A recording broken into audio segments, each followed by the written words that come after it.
आज का leet code purity है पावर ऑफ 3।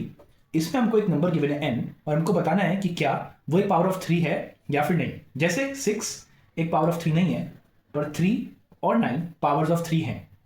इसको सॉल्व करने का जो फर्स्ट अप्रोच है उसमें हम सारे के सारे पावर्स ऑफ 3 जो कि 1 से शुरू होगा उनको जनरेट करेंगे। 1 फिर 3 फिर 9 फिर 27 and so on.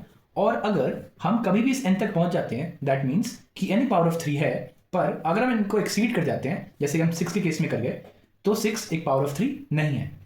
Second approach है यूजिंग बिट मैनिपुलेशन।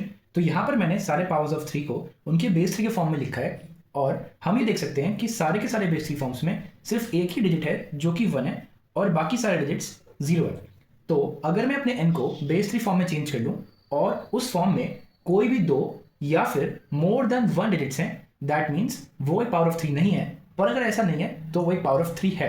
अब हम नंबर को चेंज कैसे करते हैं किसी भी n बेस की फॉर्म में? उसके लिए हम उस नंबर का सबसे पहले मॉडुलस लेते हैं उस n के साथ जो कि 3 है हमारे केस में, और वहां से जो रिजल्ट आता है वो हमारा पहला डिजिट बनता है हमारे n फॉर्म का।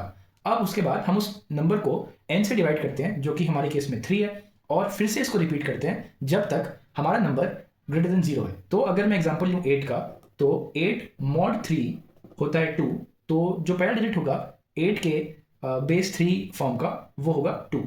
अब इस 8 को मैं डिवाइड करता हूँ 3 से तो बचता है 2। अब मैं फिर से इसका मॉड लेता हूँ तो 2 मॉड 3 इज अगेन 2, तो अगला डिजिट हो गया 2। अब जब मैं 2/3 करूंगा तो हो जाएगा 0। दैट मीन्स हम अपने बेस कंडीशन को हिट कर चुके हैं एंड हमारा जो बेस 3 फॉर्म था वो यहीं पे खत्म हो गया जो कि है 2 2।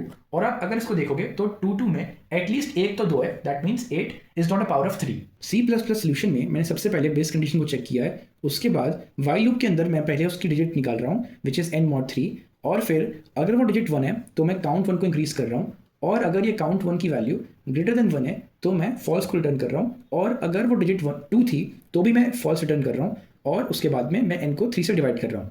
At the end of the while loop मैं चेक कर रहा हूँ कि क्या काउंट 1 की वैल्यू 1 है, जिसका मतलब होगा कि हमारे पूरे बेस 3 फॉर्म में सिर्फ एक ही बार 1 आया है और बाकी सारे 0 है, दैट मीन्स वो नंबर पावर ऑफ 3 है।